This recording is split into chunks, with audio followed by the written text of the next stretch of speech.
rappel de la problématique. Il s'agit de faire garder votre animal de compagnie et vous avez toujours prévu pour lui le meilleur. Soit c'est votre voisin, votre tantine Léontine qui se dit je vais garder le chat ou le chien, soit c'est un établissement qui est fait pour ça. Exactement. Et il y a plusieurs catégories. Et oui, et là, ce matin, c'est du 5 étoiles que je vous propose. C'est une pension pour chiens, pour chats, qui se situe près du Mans. Le principe est très simple.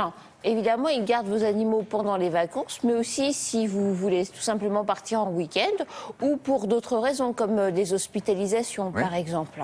Vous savez que les vacances, c'est quand même le premier motif d'abandon en France. 100 000 animaux abandonnés chaque année, principalement des chiens et des chats. Donc, il faut s'y prendre à l'avance. Là, les vacances vont s'enchaîner. On termine tout juste les vacances de février. On doit déjà penser aux vacances de Pâques et puis les ponts du mois de mai et bientôt les grandes vacances. Et il faut s'y prendre à l'avance car il n'y a pas beaucoup de place dans ces pensions. Alors, quand je vous disais du 5 étoiles, d'abord les animaux sont extrêmement bien accueillis, bien logés. Ils ont des activités qui leur sont proposées toute la journée. Ils peuvent aller se promener, ils ont des activités de jeu, ils peuvent se baigner, ils peuvent être... Il y a un spa pour les chats, non? Non, c'est pas vraiment un spa, mais en tout cas... C'est très à la mode. Hein, les chiens peuvent se baigner. Non, en fait, ce qui est bien dans cet endroit, c'est qu'ils mènent une vraie vie de chien ou une vraie vie de chat. On leur fait pas faire des trucs ridicules. Ça, c'est important, parce que parfois, on va un peu trop dans des extrêmes qui sont pas bons pour les animaux. Docteur. Je vous propose de découvrir cet endroit. C'est donc situé près du Mans, dans la Sarthe.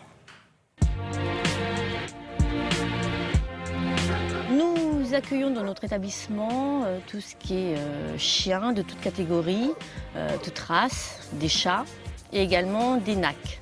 Donc les nacs, ça peut être du cochon d'Inde, au lapin, aux cobayes, aux souris. Enfin non, pas des souris, des rats.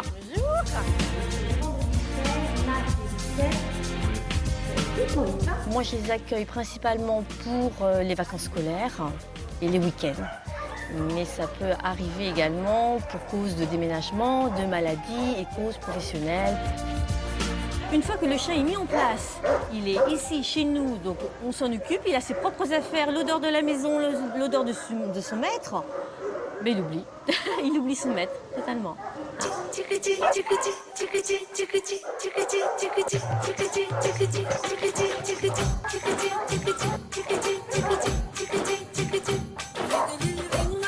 La durée des séjours varie d'une nuit à quelques mois, même quelques années. Ici, donc, nous pouvons héberger 110 pensionnaires, chiens, 58 chats. C'est réparti déjà sur 1 hectare et puis dans différentes cours, puisque nous avons 7 parcs de détente. Et au niveau des chatteries, nous avons 3 chatteries. Les chats, eux, ils restent dans leur chatterie. On n'a pas un accès extérieur, mais il faut savoir que les chats dorment beaucoup, donc ils n'ont pas forcément besoin d'aller à l'extérieur, ils ont plutôt besoin d'être cajolés, rassurés, caressés. Chaque chat est placé dans un box individuel, donc la Sacha, donc ça c'est le box de Sacha. Donc le box de Sacha, il a bien sûr ses 2 petits coussins qui lui appartiennent. Donc ça, c'est très, très important. Je tiens à ce que les clients amènent le couchage, de façon à ce que le chat se sente un petit peu moins dépaysé. Au niveau des activités pour les chiens, il y a une première sortie qui est faite le matin, donc individuellement. Une seconde sortie qui est faite, donc là on fait des groupes, donc on tâche de mettre des chiens qui ont une bonne entente.